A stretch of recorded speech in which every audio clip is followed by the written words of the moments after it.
vous propose qu'on démarre doucement ce webinaire et si d'autres nous rejoignent, ils prendront le train en marche. Alors, bienvenue à tous. Alors, le réseau Sorisp est très heureux de vous accueillir, peut-être pour certains de vous retrouver pour ce nouveau webinaire. Il s'agit du quatrième rendez-vous de ce type que nous organisons dans le réseau et vous pouvez retrouver d'ailleurs les archives des précédents webinaires sur notre site ou sur notre chaîne YouTube. Aujourd'hui, on accueille Adriana Burtin, qui est pharmacienne dans le service de soutien méthodologique et d'innovation en prévention au CHU de Bordeaux et elle présentera le projet de recherche 5 Aquitaine qui porte sur l'accompagnement au sevrage tabagique des femmes enceintes.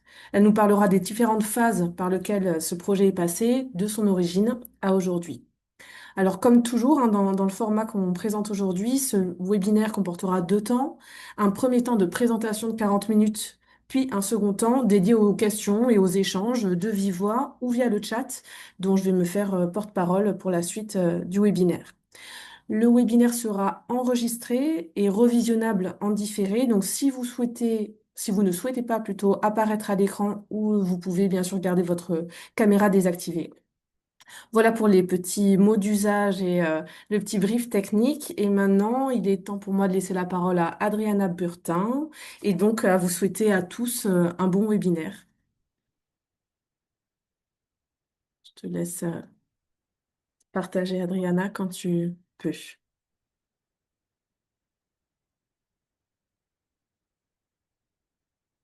Alors, bonjour à toutes et à tous. Euh, comme le disait Nolwenn, mais alors j'ai une connexion Internet très instable, donc j'espère que vous m'entendrez bien tout au long hein, de cette présentation.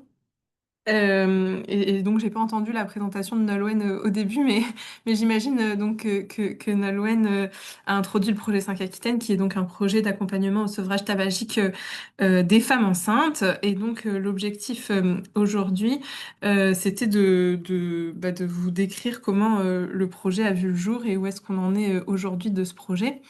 Euh, pour revenir sur des éléments de contexte, le projet 5 Aquitaine, il a été pensé et construit face à une prévalence élevée du tabagisme en Nouvelle-Aquitaine. Donc, on était un peu plus d'une femme sur cinq qui fumait du tabac au troisième trimestre de grossesse. Et cette prévalence, elle stagnait depuis plus de 10 ans dans cette population-là, alors même qu'on avait des ressources existantes pour pallier à cette problématique. Euh, et d'autant plus qu'on a des leviers qu'on peut mobiliser sur cette population. Déjà, le fait que la femme soit enceinte, c'est ce qu'on appelle un teachable moment. Donc, c'est un moment, en fait, dans la vie de la femme où elle est vraiment favorable pour changer certains comportements de santé et dont l'arrêt du tabac. Donc, c'est un premier levier sur lequel on peut s'appuyer pour travailler cette consommation de tabac. Un autre levier, ça va être les professionnels de santé qui en eux-mêmes en fait sont des leviers mobilisables pour l'arrêt du tabac. Aujourd'hui, on sait que quand une personne qui fume est accompagnée par un professionnel de santé pour son sevrage tabagique, il double ses chances de réussir son sevrage. Et donc, c'est là que vient le troisième levier majeur dans ce projet qu'on peut mobiliser, ça va être l'organisation du système de soins. Une femme enceinte, pendant sa grossesse, elle voit en moyenne une à deux fois par mois un professionnel de santé. Donc elle est très fréquemment au contact finalement du système de santé et de professionnels qui sont sur papier capables de les accompagner efficacement vers un sevrage tabagique. Et donc voilà, on avait tous ces éléments favorables finalement pour, euh, pour essayer de travailler sur cette prévalence élevée du tabagisme en Nouvelle-Aquitaine. Et donc, l'objectif du projet 5 Aquitaine et plus particulièrement de l'intervention 5 Aquitaine, c'était de développer une organisation du sevrage tabagique en se basant donc sur les ressources existantes. Aujourd'hui, le constat, il est qu'on a plein de ressources qui existent, à la fois de formation pour les professionnels de santé, de professionnels de santé, enfin voilà, simplement, on a des professionnels de santé qui sont là, qui travaillent au quotidien. On a des addictologues, des tabacologues, on a des ressources pour accompagner les fumeurs. Donc l'idée, c'est vraiment d'optimiser l'organisation des ressources, de les et d'améliorer l'articulation de toutes ces ressources-là, ce qui permet de proposer une offre de soins graduée et personnalisée aux femmes. Euh, et en bout de chaîne, d'accompagner les professionnels de santé aussi pour qu'ils puissent monter en compétences quand c'est nécessaire sur certaines thématiques, et donc notamment le sevrage tabagique. Euh, donc le projet, il s'est construit, enfin, il s'est déployé dans le temps en plusieurs étapes.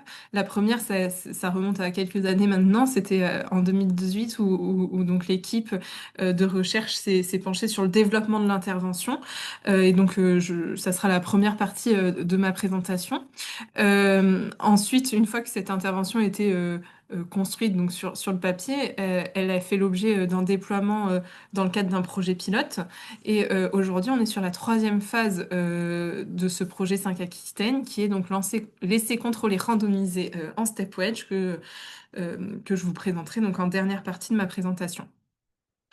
Euh, pour revenir donc sur le développement de l'intervention, pardon, j'ai perdu mon écran. Pour revenir donc sur, voilà, sur le développement de l'intervention, donc c'est un projet, hein, enfin cette partie-là, elle a fait l'objet de deux publications que vous pourrez retrouver si vous le souhaitez. Euh, et donc, voilà. Pour vous décrire un peu comment on a développé cette intervention, on s'est appuyé sur deux cadres théoriques parce que l'accompagnement au sevrage tabagique, c'est une intervention qui est définie comme étant complexe, dans le sens où elle mobilise plusieurs acteurs, elle va agir sur plusieurs déterminants, sur plusieurs environnements, et donc pour ça, on avait besoin de cadres organisationnels et cliniques qui permettaient de pouvoir construire une intervention en se basant sur différents niveaux. Donc le premier cadre qu'on a utilisé, c'est le cadre organisationnel de l'European Observatory on Health Systems and Policies, donc, qui décrit trois niveaux. Le premier, le système de santé, où on va avoir des composantes organisationnelles qui vont dépendre vraiment du mode de financement du système de santé, mais aussi des ressources qui sont proposées au sein du système de santé, les professionnels de santé qui vont être remboursés, conventionnés avec l'assurance maladie, les structures de soins type hôpitaux. Ensuite, on va avoir un deuxième niveau qui va être l'organisation du système de santé. Donc là, c'est quel parcours de soins on peut offrir aux patients au sein de ce système de santé, comment ils peuvent bénéficier des ressources proposées par le système de santé. Et aussi comment on va former les professionnels de santé. Et ensuite, le dernier niveau, le plus micro finalement, ça va être le niveau clinique. Donc, comment se passe l'interaction entre le patient et le professionnel de santé. Donc, ça va être vraiment au moment de la consultation médicale, avec des outils qu'on va pouvoir mettre à disposition des professionnels de santé pour faciliter au mieux cette consultation médicale. Euh, voilà, donc ça c'est le premier cadre qu'on a utilisé pour aller chercher des composantes interventionnelles à chacun de ces niveaux-là. Et on a aussi utilisé donc la méthode des 5A comme un cadre théorique. Et la méthode des 5A, donc c'est une méthode qui est recommandée pour la prise en charge du tabagisme par la HAS, donc la Haute Autorité de Santé en France.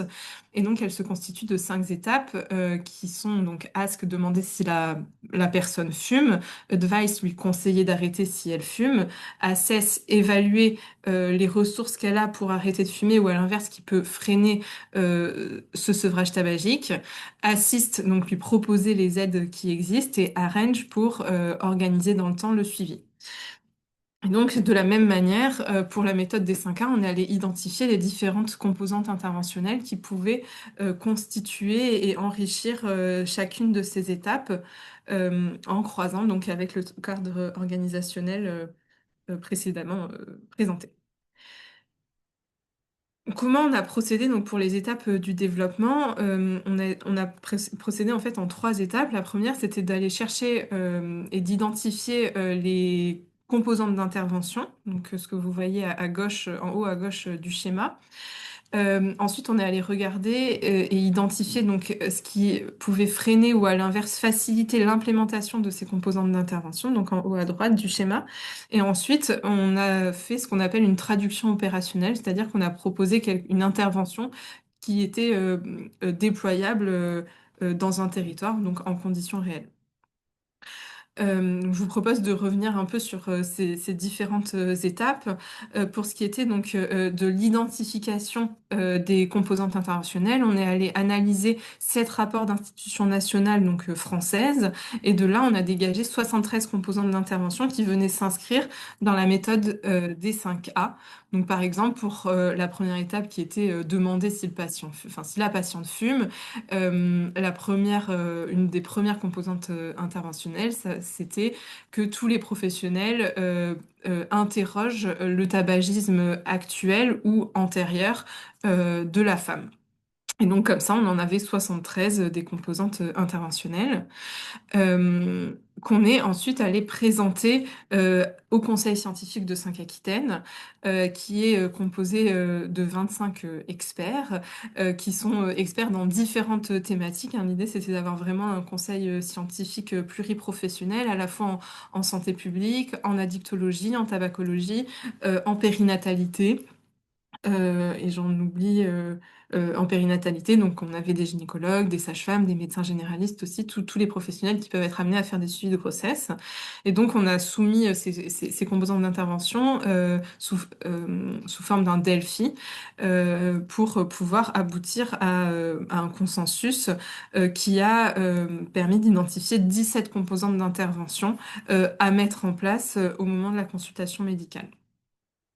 Euh, Et donc, on est passé de ces 73 composantes d'intervention que vous voyez à gauche à ces 17 composantes où ça a été très épuré et retravaillé pour pouvoir avoir quelque chose de facilement implémentable après en routine.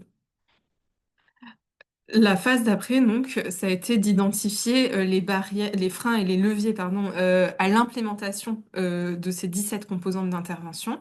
Et donc, pour ça, on a procédé d'abord à une scoping review, où on a identifié 13 articles qui mettaient en lumière des facteurs qui allaient influencer l'implémentation de la méthode des 5A, donc qui pouvaient agir soit en facilitateur, soit en éléments qui freinaient l'implémentation. Et donc, c'était réparti dans les 3 niveaux du système de santé, le niveau clinique, le niveau organisationnel, pardon, et le niveau, bah, du coup, macro du système de santé. Donc, pour vous donner un exemple de facteur, au niveau clinique, au niveau des pratiques cliniques, au niveau de la posture des professionnels, le fait d'avoir une relation de confiance avec le professionnel, c'est un élément facilitateur pour engager la discussion sur le sevrage tabagique. Et à l'inverse, si cette relation de confiance n'existe pas, ça va freiner la discussion autour du statut tabagique de la personne. Ces différents freins et leviers qu'on a identifiés, on est aussi allé les explorer en entretien qualitatif semi-directif avec toutes les parties prenantes qui peuvent intervenir sur un projet de telle ampleur, donc à la fois des financeurs, mais aussi des membres de structures de coordination régionale en addictologie, en périnatalité. On a aussi eu des entretiens semi-directifs donc avec des addictologues, des médecins généralistes, des gynécologues, des sages-femmes. Et donc là, ce qu'il en est ressorti, c'est qu'on a confirmé tous les leviers identifiés dans la scoping review et on en a identifié 6 nouveaux. Ce qui a permis d'avoir une image vraiment globale de tout ce qui allait pouvoir faciliter l'implémentation de la méthode des 5A ou à l'inverse la freiner. Et pour vous donner un exemple de frein, enfin, ou de levier hein, qui est vraiment ressorti uniquement dans les entretiens, par exemple, le fait d'adapter l'intervention au contexte local, c'est un élément qui peut faciliter l'implémentation dans le sens où tous les territoires n'ont pas les mêmes ressources et d'avoir une intervention très rigide allait complètement freiner son implémentation. Par exemple, de compter absolument sur les ressources en addictologie et tabacologie physique présentes dans un territoire ça, c'était pas forcément quelque chose d'applicable à tous les territoires, puisqu'il y a des territoires qui n'ont pas de professionnels addictologues, tabacologues. Euh, donc de là, on a pu passer à la troisième étape du développement de l'intervention, donc en croisant les composantes d'intervention et les freins et leviers à leur implémentation, on est passé à la traduction opérationnelle, donc à un schéma vraiment très opérationnel finalement de cette intervention que je vais vous présenter par la suite, et accompagné donc d'un guide de description de l'intervention qui pour l'instant est un guide donc à destination interne de l'équipe qui déploie l'intervention, puisqu'on n'a pas encore les résultats d'efficacité de l'intervention 5 Aquitaine et qu'elle a vraiment été déployée dans le cadre d'un projet de recherche. Et donc, ce guide de l'intervention décrit vraiment toutes les étapes à la fois de l'intervention, en prenant en compte les différents éléments ci-dessus, et comment on peut déployer cette intervention dans les différents territoires. Pour ce qui est donc de l'intervention 5 Aquitaine à proprement parler, comment ça fonctionne? Alors, ça fonctionne d'abord, ça commence en fait au moment de la consultation de suivi de grossesse pour la femme. L'objectif est que tous les professionnels de santé qui suivent des femmes pour leur grossesse, donc que ce soit des gynécologues, des sages-femmes ou des médecins généralistes, quand ils sont face à une femme enceinte, qui lui demandent si elle fume. Donc, interroger le statut tabagique. Ensuite, donc, conseiller l'arrêt. Évaluer la situation, donc c'est-à-dire que évaluer la situation, c'est évaluer les ressources qu'elle a pour arrêter de fumer, mais aussi les freins qui vont empêcher un éventuel sevrage. Et en fonction de l'évaluation qu'il va faire de la situation, soit c'est ce professionnel-là qui va poursuivre la prise en charge du tabagisme, donc en proposant des aides adéquates, puis organiser le suivi. En revanche, s'il est face à une patiente qui va juger comme étant un cas complexe, donc où il va y avoir des facteurs de risque trop importants ou des comorbidités qui nécessitent un suivi par un addictologue et tabacologue ou tabacologue, dans ce cas, le professionnel de santé oriente vers les addictologues et tabacologues de son territoire. euh, selon les modalités qui vont être définies sur chacun des territoires, hein. L'idée, c'est que l'intervention soit tout le temps adaptable. Et donc, en fonction des territoires, ça peut être des rendez-vous prioritaires pour ce public-là, ça peut être des secrétariats qui vont rappeler directement les femmes. En fait, l'idée, ça c'est une des fonctions clés vraiment de l'intervention, c'est que l'orientation soit le plus accompagnée possible euh, pour que ça n'induise pas de perte de chance chez les patientes et donc d'accompagner au maximum cette prise de rendez-vous chez les addictologues et tabacologues. Comment on met ça en place? Donc en fait, on a des visites des différents professionnels qui vont être ciblés par l'intervention. D'abord, on rencontre les addictologues et tabacologues du territoire qui est ciblé par l'implémentation de l'intervention 5 Aquitaine pour définir justement avec eux les modalités d'orientation vers leur structure pour pouvoir travailler soit des systèmes d'orientation électronique ou par téléphone, via les secrétariats. Donc vraiment définir avec eux comment les femmes enceintes peuvent bénéficier plus rapidement et plus facilement d'un suivi en addictologie ou tabacologie. Et une fois qu'on a donc convenu de ces différentes modalités ou au moins recensé ces différentes modalités d'orientation, on dresse un annuaire de toutes les ressources qui existent, mais aussi toutes les ressources de formation, d'aide à la pratique locale et au niveau régional et départemental aussi. Euh, et à ce moment-là, l'objectif, c'est d'aller rencontrer tous les professionnels qui font des suivis de grossesse sur le territoire en visite individuelle, où pendant cette visite individuelle, on leur présente tous les outils d'aide à la pratique et les formations qui existent sur l'accompagnement au sevrage tabagique des femmes enceintes. Et là, l'objectif, c'est justement de leur présenter tout le panel de ressources qui existent. Nous, on n'a pas créé de nouveaux outils, mais c'est bien de pouvoir améliorer l'organisation et la connaissance des outils existants pour qu'après, eux puissent piocher dans ce qui leur manque. Ça peut être un tuto de 5 minutes comme une formation de 2 jours et pourquoi pas un DU s'ils le souhaitent. Mais c'est vraiment pour que ce soit des ressources adaptées à leurs besoins propres. Une fois qu'on les a rencontrés, on les rappelle 2 à 3 mois après cette visite initiale pour discuter avec eux du changement ou non de pratique et des difficultés qu'ils peuvent rencontrer. Et donc pour pouvoir mettre tout ça en place, il faut qu'il y ait une coordination de l'intervention qui existe. Donc on a une équipe projet qui est vraiment dédiée à la coordination de cette intervention et à son déploiement. Il faut aussi qu'on ait ce qu'on appelle un environnement favorable à son déploiement. Et donc pour ça, ça passe par un projet qui est très partenarial avec du coup la mobilisation de structures de coordination de professionnels, soit en addictologie, soit en périnatalité, soit en soins primaire, en fonction des ressources qu'il y aura sur le territoire. Voilà pour ce qui est de l'intervention enfin, dont la phase de développement, enfin, ce que euh, l'intervention telle qu'elle a été pensée à la fin de cette première phase de développement. Et donc, c'est cette intervention qu'on est allé tester dans le cadre du projet pilote, donc qui a aussi fait, dont l'évaluation a aussi fait l'objet d'une publication. Donc, si vous souhaitez en savoir plus, voilà, l'article est à disposition. Euh, et donc ce projet pilote, il a été déployé donc sur le bassin d'Arcachon avec un début du déploiement donc au sens visite des professionnels qui a débuté tout début 2020, mais la phase de déploiement avait été bien sûr pensée en amont dès 2019. Et l'objectif du pilote, c'était vraiment d'aller étudier d'abord la viabilité de l'intervention, donc quelle est du point de vue des professionnels de santé et des femmes enceintes l'utilité du projet? Est-ce que c'est adapté à leurs besoins? Est-ce que une organisation du système de soins qui leur est accessible? C'est vraiment d'aller répondre à toutes ces questions-là. Euh, Puisque quelque chose qui ne répond pas à leurs besoins, il n'y a pas forcément d'intérêt après d'essayer de l'étendre à une plus large échelle. Ça, c'était l'objectif premier du pilote. Ensuite, on s'est bien sûr aussi intéressé à l'étude des résultats de santé. Donc, est-ce que ce type d'organisation pouvait avoir un impact sur les résultats de santé, donc la prévalence du tabagisme? Euh, on est aussi allé regarder si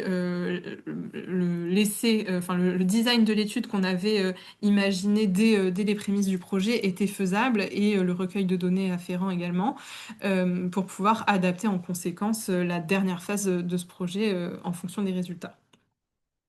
Euh, donc, si votre mémoire est bonne, janvier 2020, c'est aussi tombé en même temps que la pandémie de Covid. Donc on a forcément eu enfin voilà, de rebondissements dans le déploiement de ce projet, dans son évaluation. Mais malgré tout, on a quand même réussi finalement à toucher enfin quasiment l'ensemble des professionnels du territoire. Donc ça correspondait à une vingtaine de professionnels de périnatalité, donc les sages-femmes, médecins généralistes et gynécologues, avec une maternité, enfin la maternité hein, des quatre villes, les trois centres spécialisés en addictologie. Et on estime avec la prévalence de tabagisme chez les femmes avant la grossesse et le nombre de naissances sur le territoire qu'on aurait touché donc 450 femmes enceintes qui fumaient du tabac en début de grossesse. Les résultats du pilote en termes de viabilité, ce que les entretiens qualitatifs semi-directifs ont montré, c'est que chez les professionnels de santé, la visite de présentation du projet et les outils d'aide à la pratique qui ont été mis à leur disposition, c'était des vrais leviers pour changer leur pratique. Euh,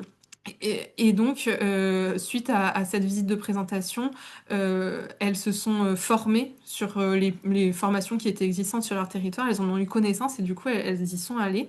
Et donc, ça leur a permis de plus prescrire des traitements de substitution nicotinique, pardon, donc des patchs, des gommes et d'autres dispositifs médicamenteux pour arrêter de fumer. Et aussi, elles ont moins orienté du coup leurs patientes vers des addictologues ou des tabacologues. Euh, Ce qui en fait était aussi une bonne chose, puisque quand on interroge les patientes, qui étaient aussi bien sûr interrogées enfin, dans cette évaluation de la viabilité, c'est qu'elles avaient une certaine réticence à être orientées vers des nouveaux professionnels de santé sur un parcours médical en fait qui est quand même lourd pendant la grossesse, avec une alliance thérapeutique forte qui se crée avec le professionnel qui suit la grossesse. Et donc, il y a un vrai intérêt à ce que les professionnels qui suivent les grossesses soient aussi en mesure d'accompagner le sevrage tabagique des patientes. Euh, les freins majeurs hein, enfin, qui en sont ressortis, c'était le manque de temps de certains professionnels de santé, des consultations qui sont déjà très longues, les consultations de suivi de grossesse, et donc de rajouter le tabac en plus, c'est un vrai frein en fait à le prendre en charge. Un frein aussi qui est ressorti à la fois chez les professionnels de santé, mais aussi chez les patientes, c'était le souhait de poursuivre le tabagisme avec du coup des professionnels de santé qui n'avaient pas de réponse face à ce type de patientes, et puis des patientes aussi qui du coup n'avaient juste pas envie d'arrêter de fumer et qui n'avaient pas vu, enfin qui n'avaient pas abordé en fait ce sujet-là avec des professionnels de santé. Euh, donc ça, c'est des freins après qu'on a pu prendre en compte pour adapter l'intervention pour laisser contrôler randomiser. En termes de résultats de santé, donc sur la prévalence du tabagisme en fin de grossesse, donc sur les 2 années qui précédaient la mise en place de l'intervention, on était à peu près équivalent à la prévalence régionale, qui était donc de un peu plus de 20% de femmes qui fumaient en fin de grossesse. Et donc après l'intervention, l'année qui a suivi sa mise en place, on était à 15%, un peu plus de 15% de femmes qui fumaient en fin de grossesse. C'est une différence qui est significative. En revanche, on est très prudent finalement quand on communique ces chiffres. C'était un contexte qui était très singulier. Comme je le disais, on était en pleine période Covid, donc il y a eu beaucoup de chamboulements à la fois dans l'organisation du système de soins euh, et aussi chez les patientes, même si on a plutôt observé une hausse du tabagisme pendant cette période-là. Voilà, c'était aussi que 4 villes, donc on est très peu de patientes finalement, donc on est très prudent quand on les communique. Et à la fois, ça confirmait l'intérêt de passer à l'échelle suivante pour ce projet-là, puisque ça reste des résultats très encourageants qui confirmaient donc l'intérêt de passer sur l'essai contrôlé randomisé qui, lui, va vraiment étudier en objectif principal l'effet sur la prévalence. Et en termes de schéma, enfin design d'études et recueil de données, euh, ça nous a aussi, enfin, les résultats de santé nous ont aussi encouragé à changer le design de l'essai où on était parti sur un design cas témoin où la moitié de la Nouvelle-Aquitaine allait recevoir l'intervention et l'autre serait le contrôle. Et donc on a changé le design de l'étude suite à ça. Et donc je vais vous présenter le design de l'étude juste après. Pour ce qui est donc de l'adaptation de l'intervention, donc l'objectif de cette phase pilote, c'était aussi de pouvoir faire évoluer l'intervention. Donc on s'est rendu compte euh, donc que des femmes ne souhaitaient pas du tout arrêter de fumer. Et donc là, on a rajouté dans la notion de cas complexe aussi les femmes qui ne souhaitaient pas arrêter de fumer. Euh, un des freins majeurs aussi à l'arrêt du tabac, ça va être le tabagisme de l'entourage proche et donc notamment du coparent. Donc ça aussi, c'est enfin c'est une personne qu'on a rajoutée du coup dans cette phase d'évaluation de la situation. C'était très important de pouvoir évaluer aussi le tabagisme, enfin le statut tabagique de la personne qui vit et qui partage la vie donc de la femme et dans ce cas de l'orienter si besoin vers les médecins généralistes. Euh, un des résultats aussi, c'était euh, que les, qu'il y avait plusieurs professionnels de santé qui n'avaient pas une bonne connaissance de tous les professionnels en addictologie et tabacologie de leur territoire. Donc, il y a aussi un autre document qui a été créé pour laisser contrôler randomisé, qui était un annuaire local des ressources en addictologie et tabacologie, et donc le type d'orientation qui était possible vers ces structures-là. Et donc pour ce qui est de l'essai contrôlé randomisé, le protocole a fait l'objet d'une publication également, donc je vous invite à la lire si voulez en savoir plus sur cette partie-là. Donc l'essai contrôlé randomisé, lui, il avait vraiment pour objectif principal d'étudier l'effet de cette intervention sur le tabagisme des femmes, et donc il s'intéresse vraiment à la prévalence du tabagisme en fin de grossesse chez les femmes qui reçoivent l'intervention. Ça, c'est l'objectif principal. Pour les objectifs secondaires, donc, on s'intéresse aussi aux conditions d'efficacité et de transférabilité et la transférabilité, pardon, de l'intervention. Donc, qu'est-ce qui fait que dans certains territoires, ça peut être efficace et dans d'autres, ça ne l'est pas? Parce qu'on est vraiment sur une intervention complexe et forcément, il y a beaucoup d'éléments qui vont entrer en jeu. On s'intéresse bien sûr à la pérennité de l'intervention. Est-ce que cette intervention, elle se maintient dans le temps chez les professionnels de santé ou est-ce que on va avoir un effet un peu de retombée du soufflet? Est-ce que voilà, on observe que les professionnels prennent bien en charge après la visite le tabagisme et puis petit à petit, ça s'essouffle et puis d'autres priorités prennent le dessus en consultation. Et on évalue aussi la rechute dans le tabagisme parce qu'on sait qu'on a beaucoup de femmes qui rechutent. C'est une période très à risque pour la rechute, l'année postpartum. Donc on s'intéresse à est-ce que cette intervention a un effet sur la rechute. Et donc on s'intéresse aux déterminants de la rechute également et la prévention de la rechute.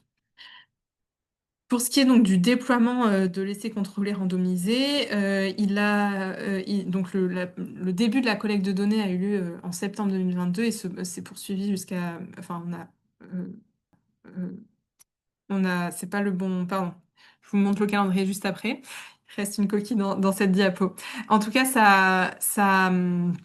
euh, ça a concerné donc 31 clusters. En fait, on a divisé la Nouvelle-Aquitaine en 31 clusters.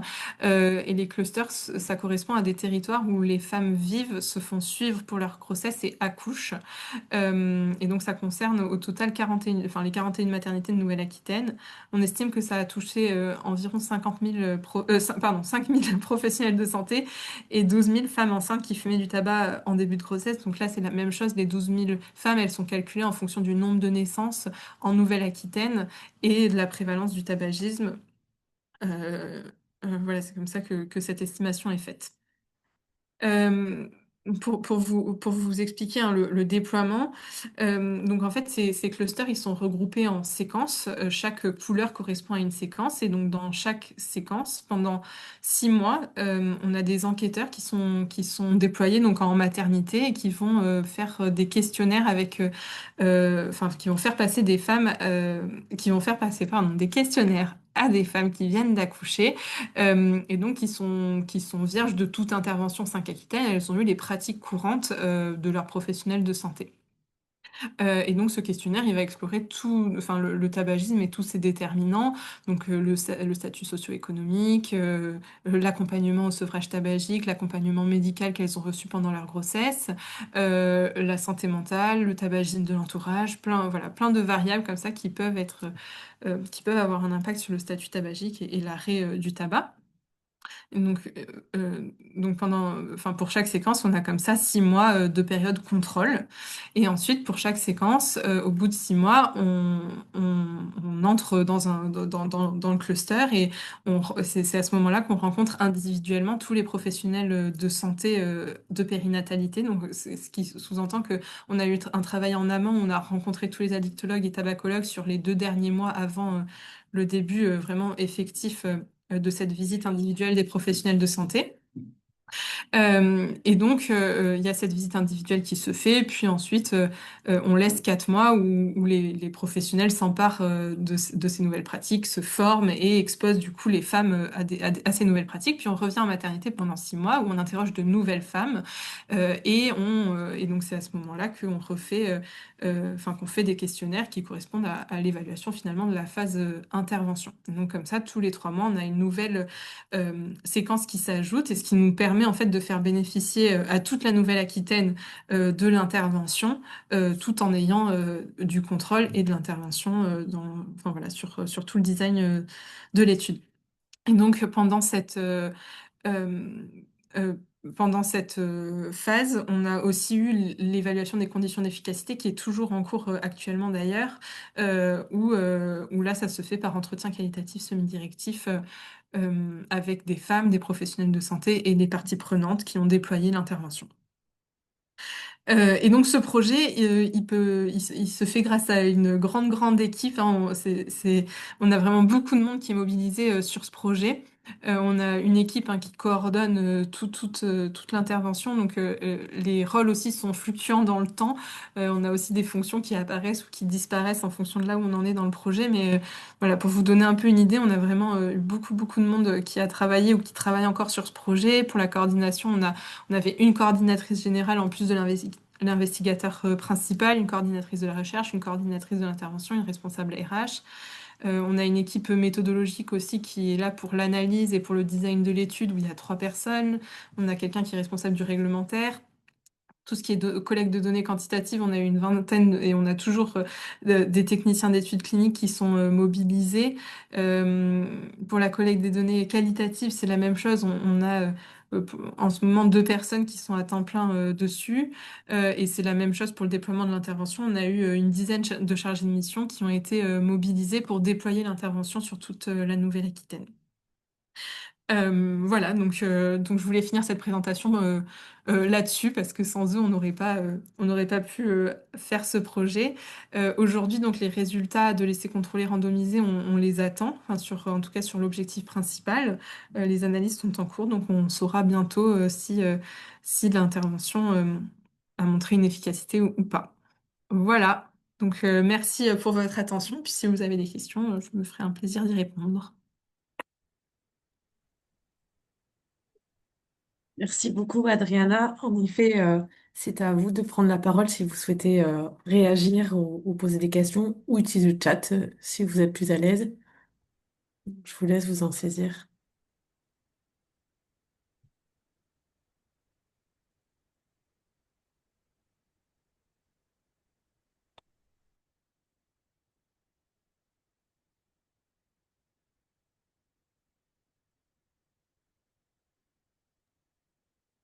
Peut-être pour chauffer un petit peu la salle alors, est-ce que tu peux nous en dire un petit peu davantage sur l'étude des conditions d'efficacité?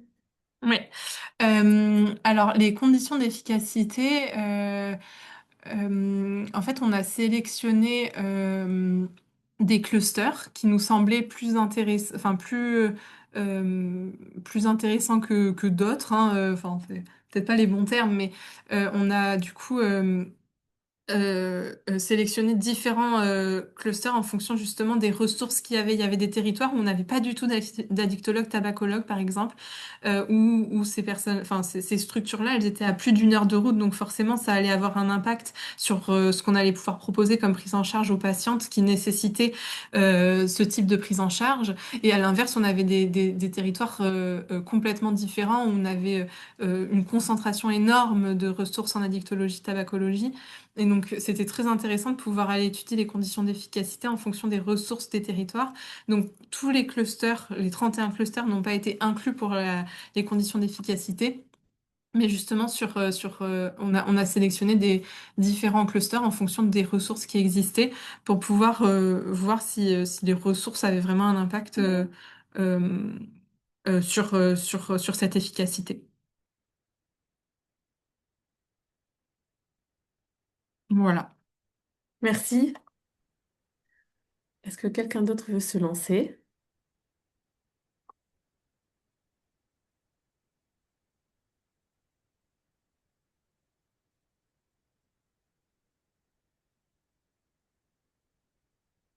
Une nouvelle tentative alors de ma part. Est-ce que tu peux nous expliquer un peu comment a été sélectionné le territoire pilote? Ouais. Alors, le territoire pilote, en fait, ça correspondait, donc on a 4 villes qui ont été sélectionnées, ça correspond au bassin de vie. Alors pour laisser contrôler randomiser, on a dessiné nous-mêmes nos territoires, mais au moment du pilote, en fait, on a étudié, enfin l'INSEE propose des bassins de vie, et donc on a étudié les bassins de vie de toute la Nouvelle-Aquitaine, ou du département de la Gironde peut-être un peu plus, non, de la Gironde. Et donc là, on a sélectionné le territoire en fonction de sa densité médicale. Notre hypothèse, c'était que si on avait, enfin, l'intervention, c'était très difficile d'étudier sa viabilité si on n'avait pas assez de professionnels de santé. Donc il fallait qu'on ait quand même une densité médicale acceptable euh, pour pouvoir déployer l'intervention et étudier sa viabilité. On a aussi sélectionné en fonction des ALD liés au tabac parce qu'on n'a pas de, en fait, la prévalence du tabagisme, elle est régionale. On l'a pas à un niveau plus fin. Et donc, on est allé regarder les affections longue durée liées au tabagisme. Ça, c'est des choses qu'on avait au niveau des bassins de vie. Et donc, comme on avait une prévalence élevée des ALD liés au tabac, on s'est dit que ça pouvait être un territoire où il y avait plus de fumeurs.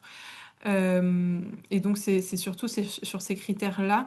Et non, dernier critère aussi, c'était le taux d'emploi enfin, comment était répartie la population en termes de chômage et d'emploi. Et donc, il y avait aussi un fort taux de chômage par rapport à d'autres bassins de vie, donc ce qui orientait aussi le choix vers ce territoire-là. Euh, puisqu'on sait qu'on a un gradient social sur le tabagisme, et donc plus on est socialement favorisé avec un emploi, un haut niveau de revenu et un haut niveau d'éducation, plus on a de chances de ne pas fumer. Donc c'était intéressant de pouvoir. Enfin voilà, c'est comme ça qu'on a choisi donc ce bassin de vie-là qui correspondait à des critères acceptables pour étudier la viabilité. Merci.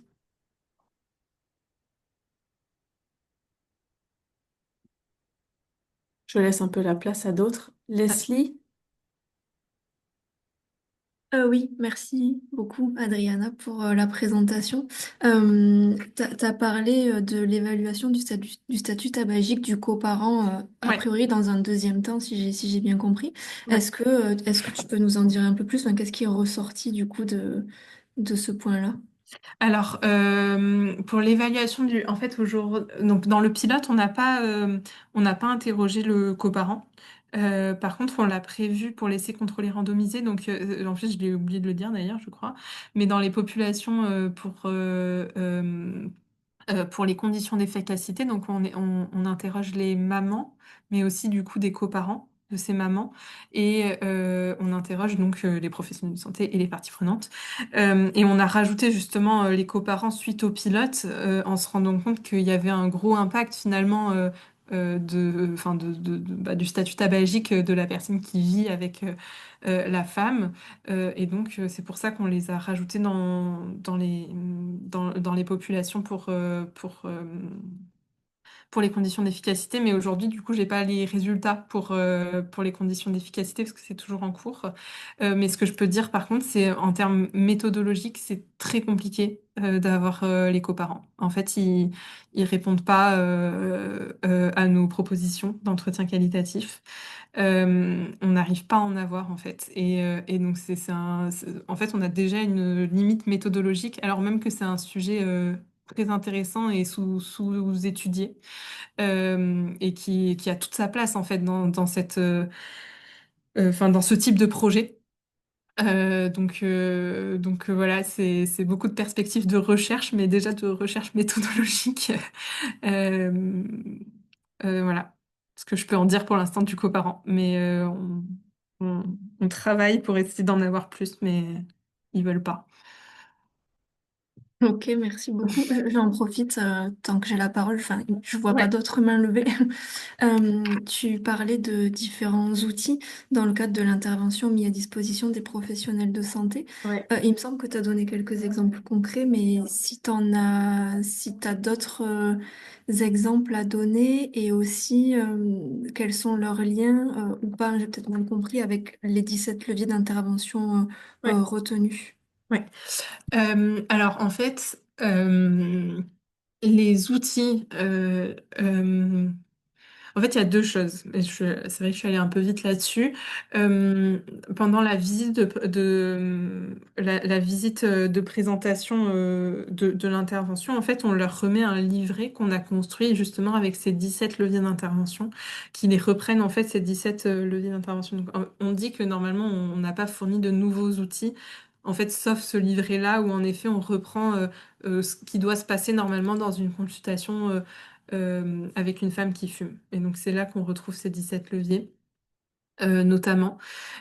Et ensuite, à la fin de ce livret, c'est là qu'il y a tous les outils qui existent et on a après adapté le livret, alors pas sur toutes les séquences, mais sur certaines séquences, quand il y avait des formations locales en fait qui existaient au-delà de formations régionales ou nationales, on rajoutait donc les formations locales qui pouvaient exister parce que parfois il y avait des ELSA, donc des équipes de liaison de soins en addictologie, qui proposaient des formations en interne dans un hôpital. Et donc là, on discutait avec l'ELSA de est-ce que c'était possible d'ouvrir la formation à d'autres professionnels du territoire qui exerçaient en libéral, par exemple. Et donc, voilà, quand il y avait des dates de formation comme ça qui étaient au niveau local, on les communiquait à ce moment-là, soit oralement, soit par mail, soit on les rajoutait dans le livret. Euh, et quoi d'autre? Donc, c'est surtout les formations comme ça enfin, vers lesquelles on orientait les professionnels de santé. Et ensuite, on orientait euh, euh, vers des outils d'aide à la pratique qui sont souvent aussi proposés par les institutions qui forment aussi souvent enfin, en fait, on a beaucoup travaillé avec deux structures de coordination régionale, une en périnatalité, donc le réseau Périnat Nouvelle-Aquitaine, et une en addictologie, donc la coordination régionale addiction, qui eux-mêmes, qui proposent à la fois des formations et des outils d'aide à la pratique, donc des ordonnances type ou bien un petit mémo pour une consultation avec des patients. Voilà, donc c'était un peu là-dessus qu'on les fléchait, les professionnels de santé. Voilà, est-ce que j'ai répondu à ta question? Oui, oui, merci beaucoup. Et Merci. je reviens peut-être sur la première, là, sur les conjoints, conjointes. Est-ce que Ouais. tu te rappelles comment vous avez essayé de les contacter? Oui, je sais très bien comment on le fait. Ouais. En fait, on a, enfin, un des freins, en fait, ça va être nos autorisations réglementaires. On est très contraint par le réglementaire sur ce projet, et c'est normal, hein. Mais parce que comme on collecte les numéros de téléphone des patients, il nous faut enfin, des patientes. On a des autorisations CNIL. Enfin, on a une autorisation CNIL et l'autorisation CNIL, quand on l'a déposée, nous autorisait à seulement avoir le numéro de téléphone des mamans. Et donc, en fait, quand on demande de nous mettre en compte, en fait, la façon dont on procède du coup pour pouvoir avoir les coparents, c'est que d'abord, on fait un entretien qualitatif avec la maman. À l'issue de cet entretien-là, on lui demande si elle est d'accord pour parler à son conjoint, pour proposer à son conjoint de faire un entretien qualitatif avec nous. Donc déjà, ça nous fait un premier frein parce qu'en fait, c'est par le biais de la maman qu'on recrute le papa. Et en plus, c'est elle, du coup, qui va organiser enfin, l'entretien qualitatif. Donc c'est déjà un premier frein. Euh, et donc, elle peut très bien nous dire oui, mais en fait, ne jamais en parler à son conjoint. Donc ça, on a le cas. Soit elle nous dit directement non à la place de son conjoint, donc le conjoint ne peut même pas enfin, s'exprimer sur le sujet. Et sinon, même quand elle lui dit oui, donc soit on n'a pas de retour, soit en effet, elle organise avec nous un rendez-vous, mais en fait, du coup, ça fait beaucoup de freins en fait, pour accéder au conjoint. Euh, c'est comme ça qu'on a fait le projet parce qu'en fait, on récupère les numéros de téléphone des mamans au moment où on fait le questionnaire à la maternité. Donc, c'est là qu'on a les numéros de téléphone et qu'on fait notre base de données en fait de numéros de téléphone. Mais c'est des vraies limites qu'il faut repenser pour un autre projet parce que si on veut avoir des coparents, c'est pas comme ça qu'il faut les recruter, méthodologiquement parlant. Ouais. Oh, c'est intéressant. Mm. Oui, merci. Pas de rien. Et du coup, je creuse un petit peu, mais à la maternité, du coup, il ne vous était pas possible de récupérer les numéros de la maman et du coparent en même temps, parce que c'était pas prévu dans le protocole initial, Ouais. parce que c'était pas accepté par la CNIL, c'était ça? Non, c'est que c'était pas prévu dans le protocole initial. Ok. En fait, le protocole initial, on l'a déposé vraiment avant de s'être posé certaines questions. Et du coup, les autorisations CNIL prenant un temps fou déjà à rédiger, plus à déposer, enfin à avoir les réponses, on n'avait pas imaginé que le frein serait tel. Donc on a, voilà, en balance un peu bénéfice-risque, on s'était dit c'est comme ça qu'on va procéder pour avoir les papas. Et en fait, enfin les papas et les deuxièmes mamans. Et en fait, ça a été un vrai échec parce qu'on n'a pas assez de coparents. Ouais, je rebondis sur ce que disait Nolwenn. J'imagine que c'est pas simple non plus de produire des avenants au niveau de la CNIL. Je sais même pas déjà si c'est possible de faire des avenants et comme tu dis, ça peut prendre un certain temps. Ouais. Du coup, c'est une perte. Ouais. Ouais. C'était voilà, c'est qu'on avait déjà les autorisations cliniques, que ça nous avait déjà pris beaucoup de temps et donc on s'était dit que on pensait pas que ça serait autant un frein. Ouais. Ouais, ouais. Mm. Mais du coup, il y a d'autres populations comme ça où ça a été problématique et on a trouvé des solutions parce que les gynécologues, si vous avez euh, vu, mais non, en fait, je l'ai pas dit. Pour le pilote, en fait, on n'a pas eu de gynécologue. Donc ils étaient intégrés dans l'intervention, ils avaient accepté de faire partie de l'intervention, mais en fait ils n'ont pas accepté d'être interrogés pour l'étude de viabilité. Et donc ça, on a réussi à adapter. la façon dont on les recrutait après pour, pour laisser contrôler randomiser. Et donc là, on a pu les interroger. Voilà. Mais c'est un vrai sujet hein, d'arriver à avoir accès aux populations qui nous intéressent, qui sont ciblées par l'intervention. C'est un gros sujet méthodologique. Ouais, je me disais aussi de penser les limites réglementaires dans le cadre d'un projet en fait qui peut être amené à évoluer parce que comme Mm, tu disais, on peut se poser des questions euh, sur le temps mm, et de pas pouvoir mettre en œuvre en fait ce qui est pensé, ce qui est remodelé à cause de problématiques réglementaires, que ce soit temporelles ou juste parce que c'est pas possible. Mais mm, c'est vrai que c'est intéressant et pas forcément prévisible et pas forcément simple. Donc, mm, ouais, c'est des sacrés enjeux, ouais. Mm. mm. Et alors, moi, je me demandais aussi, est-ce que vous étudiez ou vous creusez le profil des professionnels, donc pas juste le métier, je veux dire vraiment les particularités, on va dire, du professionnel qui, ou ben, mettrait, enfin, adopterait plus facilement l'intervention ou beaucoup plus conséquemment l'intervention, d'autres moins, ou qui seraient plus réticents en dehors du métier. Est-ce que vous arrivez à capter un peu ce Alors, qui... bah, c'est pas moi qui suis en charge des conditions d'efficacité. Mais c'est Donc, interrogé dans les conditions d'efficacité, ça. mais alors, il faudrait franchement, j'ai pas la Mhm. réponse. J'ai pas la réponse. Et en même temps, par contre, ce qu'on sait, c'est qu'on a un biais quand même de sélection, dans le sens où c'est plutôt, en général, les personnes qui acceptent de répondre à des entretiens qualitatifs, c'est quand même déjà des gens qui sont assez motivés, pour faire changer leur pratique, etc. Donc, en fait, même si on voulait l'étudier, le problème, c'est qu'en fait, on a quand même un biais de sélection, sur notre population, en entretien qualitatif. Et merci.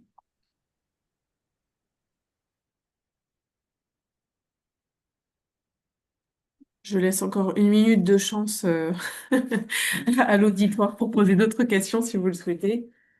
Il nous en reste 5 des minutes, donc n'hésitez pas.